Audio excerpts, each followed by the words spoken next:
Carlos Salinas de Gortari. La caída del hombre que quiso reinventar a México. En la historia contemporánea de México, pocos nombres encienden tanto odio, misterio y temor como el de Carlos Salinas de Gortari. Su figura, rodeada de escándalos, decisiones fatales y secretos de Estado, dejó una huella indeleble en la memoria colectiva. Para millones, fue mucho más que un presidente, fue el rostro del México que vendió su alma, el artífice de una modernización cruel que empobreció a los más débiles, y el estratega de una red de poder que todavía hoy opera en las sombras. Carlos Salinas no murió hace 10 minutos. Murió un poco cada vez que el país despertaba con una nueva tragedia originada en su sexenio. Murió en el asesinato de Colosio. Murió en el levantamiento indígena del EZLN. Murió en el silencio cómplice de sus aliados. Murió en cada familia que perdió su casa durante el error de diciembre. Y finalmente murió solo, en el extranjero, rodeado de lujo, pero sumido en una oscuridad que ni su fortuna, ni sus contactos, ni sus libros de memorias pudieron disipar. Desde su niñez privilegiada en los jardines de la élite capitalina hasta sus años de exilio voluntario en Suiza, Carlos Salinas fue un hombre que supo moverse entre el poder y el secreto, entre la inteligencia y la ambición desmedida. Fue admirado por su mente brillante y odiado por su frialdad. Fue temido por su control total del sistema político, pero también despreciado por su desprecio hacia el sufrimiento del pueblo. Pocas veces en la historia un solo hombre ha concentrado tanto poder, tanto conocimiento y tanto silencio. Su gobierno no solo modificó la economía, reconfiguró la estructura del poder, institucionalizó la corrupción, privatizó los sueños de millones y sembró las bases de la desigualdad brutal que hoy persiste. Cada empresa vendida, cada sindicato fracturado, cada medio comprado, fue una pieza más del ajedrez salinista, donde solo ganaban unos pocos. Él no solo gobernó, construyó un sistema entero para sostenerse en la cumbre. Incluso después de dejar el cargo, durante años se habló de su poder tras el trono, de su influencia en las decisiones de gobiernos posteriores, de sus reuniones secretas con banqueros, militares, expresidentes. Se decía que tenía archivos clasificados, grabaciones comprometedoras, documentos que podían tumbar gobiernos enteros. Y que eso, y solo eso, lo mantuvo con vida. Pero el tiempo, al final, cobra su precio incluso a los intocables. En sus últimos días, aislado en un departamento blindado en Ginebra, rodeado de obras de arte mexicano, tecnología de vigilancia y un puñado de sirvientes contratados con cláusulas de confidencialidad, Salinas vivía aferrado a sus documentos personales, cartas inéditas de figuras del PRI, grabaciones de traición, mapas financieros de su red internacional de cuentas, y memorias que jamás se atrevió a publicar. Lo que Carlos Salinas sabía, y lo que se llevó a la tumba, podría desmoronar pilares completos del Estado mexicano. El suyo fue un final sin gloria, sin ceremonias oficiales, sin reconocimientos, sin perdón. Solo un silencio incómodo. Un silencio que grita en la conciencia de una nación herida. No hubo duelo nacional. No hubo palabras del presidente en turno. No hubo funerales televisados. Solo el eco de un nombre que muchos prefieren no pronunciar. Pero que nadie puede olvidar. Este relato, dividido en capítulos, no pretende redimirlo ni condenarlo. Busca, más bien, desentrañar las capas de una figura compleja, contradictoria, brillante y perversa. Un hombre que creía tener la historia bajo control, pero que terminó siendo devorado por ella. A través de estas páginas, el lector será testigo de las luces y las sombras, del joven prometedor al gobernante sin alma, del exiliado sin país al símbolo del desmoronamiento de una era. Carlos Salinas no murió solo como hombre. Murió como sistema. Murió como advertencia. Y en su caída, arrastró consigo las esperanzas de millones. Una infancia entre el poder y la tragedia. Carlos Salinas de Gortari nació el 3 de abril de 1948, en la Ciudad de México, en el seno de una familia privilegiada y ya fuertemente ligada al poder político nacional. Su padre, Raúl Salinas Lozano, fue un economista prominente que llegó a ser secretario de Industria y Comercio durante el gobierno de Adolfo López Mateos, y su madre, Margarita de Gortari, provenía de una familia conservadora, religiosa y de clase media alta. Desde pequeño, Carlos fue educado para formar parte de la élite del país. Vivió rodeado de libros, de visitas a embajadas, de conversaciones entre tecnócratas y de un entorno donde la política no era solo un tema, sino un destino inevitable. Sin embargo, su infancia se vio marcada para siempre por un hecho que casi nadie olvida. En diciembre de 1959, cuando tenía apenas 11 años, un trágico accidente doméstico involucró un arma de fuego en manos de sus hermanos. El disparo mató a una trabajadora doméstica llamada Manuela, un caso que fue ocultado al público durante décadas por la poderosa influencia de la familia. Este suceso oscuro, aunque poco abordado por los medios durante años, resurgiría mucho tiempo después como símbolo de los silencios que rodeaban al joven Carlos y los privilegios que lo blindaban incluso frente a la tragedia. Carlos Salinas de Gortari no fue un simple político. Fue el arquitecto de una era. Su nombre está escrito en letras ardientes en las páginas de la historia mexicana. Pero su final fue muy distinto al poder que ostentó. Lejos del trono, lejos de las cámaras, lejos incluso de los suyos. A inicios de la década de 2020, Carlos vivía entre sombras. Había dejado atrás los años de influencia indirecta, de llamadas privadas a los poderosos, de artículos publicados bajo seudónimos. La salud comenzó a quebrarse. Su cuerpo, que durante décadas ocultó tensiones y secretos, comenzó a rendirse. Hipertensión, arritmias, deterioro neurológico progresivo. El otrora tecnócrata infalible, que hablaba 6 idiomas y manejaba cifras con memoria fotográfica, ya no recordaba en qué país se despertaba cada mañana. Vivía entre Suiza, Irlanda y España. Residencias discretas, bajo nombres protegidos. Su pasaporte diplomático había expirado. Sus cuentas estaban congeladas en más de un país. Y lo que dolía más, ya nadie lo llamaba para pedir consejo. El mundo había cambiado. El viejo PRI era una ruina. El neoliberalismo, una palabra maldita. Y su nombre, sinónimo de traición, impunidad y muerte. Juventud, exilio emocional y una mente brillante. En su adolescencia, Carlos se mostró como un joven reservado, calculador, perfeccionista.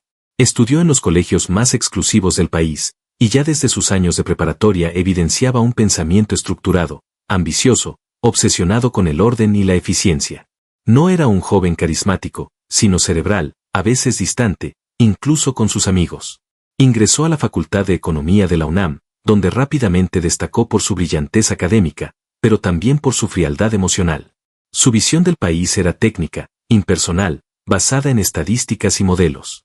Más tarde, recibió una beca para estudiar en la Universidad de Harvard, donde obtuvo una maestría en Administración Pública y un doctorado en Economía Política y Gobierno. En Estados Unidos no solo profundizó su formación tecnocrática, sino que se distanció emocionalmente de México. Mientras los movimientos sociales crecían en su país natal, Salinas estaba concentrado en estudiar teoría económica, planeación fiscal y estructuras de mercado.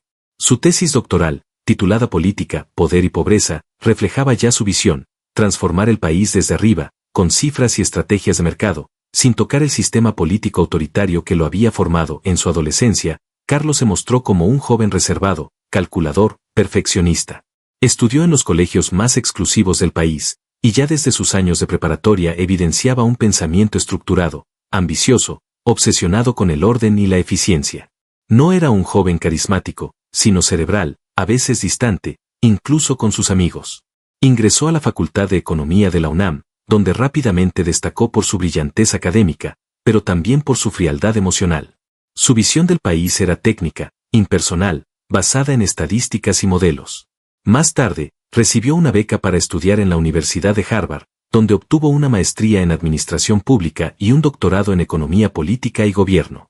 En Estados Unidos no solo profundizó su formación tecnocrática, sino que se distanció emocionalmente de México. Mientras los movimientos sociales crecían en su país natal, Salinas estaba concentrado en estudiar teoría económica, planeación fiscal y estructuras de mercado.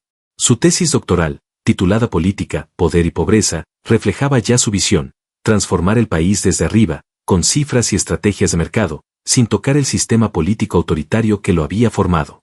Capítulo 3. El inicio de una carrera de poder. A su regreso a México, Salinas no perdió tiempo. De inmediato fue incorporado a la Secretaría de Programación y Presupuesto, donde escaló rápidamente gracias a su precisión técnica y lealtad institucional. En 1982, con la llegada de Miguel de la Madrid a la presidencia, fue nombrado secretario de esa misma dependencia, convirtiéndose en una de las figuras más influyentes del nuevo gobierno tecnocrático. Era joven, preparado, eficaz, y tenía hambre de poder. Sus políticas se alinearon con los postulados neoliberales que comenzaban a dominar el mundo: ajuste fiscal, reducción del Estado, apertura al capital extranjero. No buscaba popularidad, buscaba resultados, y su trato con sindicatos, campesinos o sectores populares era frío y jerárquico. En 1987, el PRI lo eligió como candidato presidencial, en una decisión que fracturó al partido y provocó la salida de figuras históricas como Cuauhtémoc Cárdenas.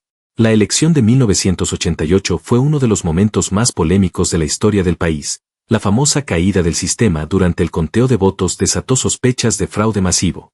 Aún así, Salinas asumió la presidencia en medio de una legitimidad rota y con un país profundamente dividido. Capítulo 4. Polémicas, sangre y sombras en el poder. El sexenio de Carlos Salinas, 1988-1994, fue uno de los más transformadores y también más oscuros en la historia del México moderno. Por un lado, impulsó la privatización de más de 1000 empresas estatales, firmó el Tratado de Libre Comercio de América del Norte, Tratado de Libre Comercio de América del Norte, estabilizó la economía y restableció relaciones diplomáticas con el Vaticano. Por otro lado, acumuló poder con un estilo vertical, tecnocrático, casi monárquico. Fue acusado de entregar bienes nacionales a empresarios amigos, de utilizar la represión para sofocar críticas, de manipular las instituciones democráticas nacientes. La violencia política estalló en 1994, el asesinato de Luis Donaldo Colosio, candidato del PRI y supuesto delfín de Salinas, conmocionó al país.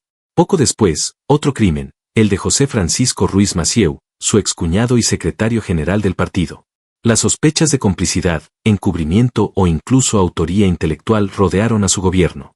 El pueblo comenzó a llamarlo el villano favorito, y aunque su figura internacional era aún respetada, en casa, su nombre provocaba miedo, rabia y desconfianza.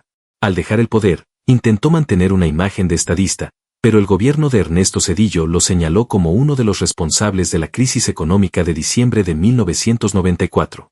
Su hermano Raúl fue arrestado por enriquecimiento ilícito y vínculos con el asesinato de Ruiz Massieu. Carlos rompió públicamente con Zedillo, abandonó el país y comenzó un exilio silencioso, que lo alejaría para siempre del centro de poder. Capítulo V. Relaciones rota y una vida en soledad. En su vida personal, Salinas siempre fue hermético. Contrajo matrimonio con Cecilia Oxeli, con quien tuvo 3 hijos. Durante su presidencia, Cecilia se mostró como una primera dama discreta, dedicada a labores sociales, siempre a la sombra del poder avasallador de su esposo. Sin embargo, tras el sexenio, el matrimonio colapsó. Carlos abandonó a Cecilia y a sus hijos en un proceso que fue doloroso y mediático. Más tarde, contrajo nupcias con Ana Paula Gerard, una ex colaboradora en su gobierno, con quien tuvo otras 2 hijas. La relación con sus hijos del primer matrimonio fue distante, incluso Emiliano, el más conocido, fue objeto de controversia por su involucramiento con SIM, una secta disfrazada de empresa de desarrollo personal. Salinas vivió sus últimos años entre Irlanda, España y Suiza, lejos de los reflectores, casi exiliado. Fue visto esporádicamente en eventos privados, con un semblante envejecido, la mirada vacía, acompañado por un puñado de amigos fieles y una soledad que ni el poder ni el dinero podían llenar. No hubo homenajes, ni actos públicos, ni discursos de Estado para despedirlo y entonces surgieron las preguntas. ¿Por qué se mantuvo en secreto su deterioro durante tanto tiempo? ¿Por qué no apareció en ningún hospital de alto perfil? ¿Por qué no hubo una declaración oficial del PRI ni del gobierno federal? ¿Qué secreto se llevó a la tumba, donde están los documentos que lo implicaban en el asesinato de Colosio? ¿Qué fue del dinero transferido a paraísos fiscales desde Nacional Financiera? ¿Cuál fue su papel real en el diseño del narcoestado moderno? Los investigadores históricos ya no tenían acceso a sus papeles. Su archivo personal fue sellado. Su testamento, redactado en 2015, entregó todo a fundaciones extranjeras sin vínculos con México y su muerte fue tan silenciosa, tan calculada, tan fría, que parecía parte de su estrategia final, desaparecer sin dejar huellas. Vi México tras Salinas, heridas abiertas a 30 años de su mandato. El país que Salinas prometió modernizar sigue roto. El campo mexicano jamás se recuperó de la reforma agraria neoliberal. Los indígenas aún luchan por justicia tras la traición del EZLN. Las empresas privatizadas siguen en manos extranjeras. La corrupción y el narcotráfico alcanzaron niveles industriales. Y la desconfianza en la política se sembró, quizás para siempre hoy, incluso aquellos que jamás vivieron su gobierno saben su nombre. No por sus logros, sino por sus sombras. Carlos Salinas de Gortari no fue el líder que México necesitaba. Fue el arquitecto de un proyecto económico que enriqueció a unos pocos y dejó en la miseria a millones. Un presidente que hablaba como estadista y actuaba como emperador. Que creía que el país era suyo. Que pensaba que era invencible y sin embargo, murió solo, viejo, enfermo, olvidado. En una cama lejana, rodeado de máquinas y de enfermeros que no sabían quién era. Un nombre que alguna vez fue temido, y que hoy, Apenas provoca un suspiro de lástima o un gesto de desprecio. 7. Epílogo: El silencio eterno. Hace 10 minutos, murió uno de los hombres más poderosos del siglo XX en América Latina, pero su muerte no fue una noticia, fue un eco de lo que fuimos. De lo que nunca debimos permitir. De lo que aún no hemos superado. Carlos Salinas de Gortari está muerto y México, aún herido por su legado, sigue esperando justicia.